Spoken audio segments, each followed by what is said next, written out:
Dhe një prej sfidave që më ka ndryshu shumë në të qenurit njeri, në të qenurit më e fort, më e pjekur, por edhe më ndryshe nga ajo që kam qenë, është aksidenti i babit tim. Sepse fiks para 4 viteve, unë e marr një telefonat tjera,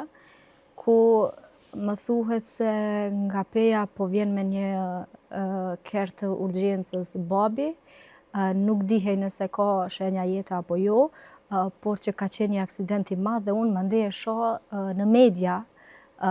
aksidentin, sepse menjëherë doli në media, e shoh se çfarë lloji aksidentit ka qenë, ndërkohë që isha ende rrugës në qendrën klinike universitare të Kosovës. Atje kur mbriva, pash babin në një gjendje të tmerrshme,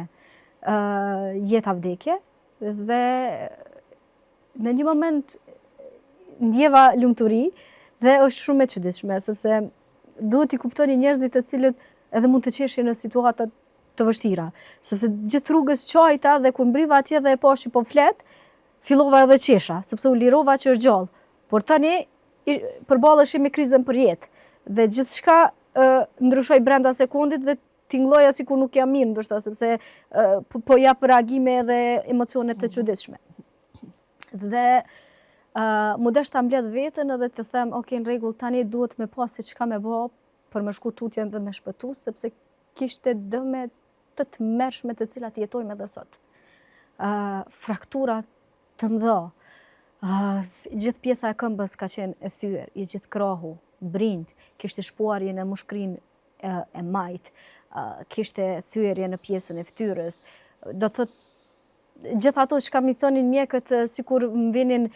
si ujë i val fytyrës dhe nuk dija nga t'ja mbaj përpara, nga në njërin kat, nga në katin tjetër, zbrit atje, shko në një klinik, thehu prapa, thirrë një mjek, bëre atë, dhe gjitha kjo ka qenë një periudhë shumë e vështirë,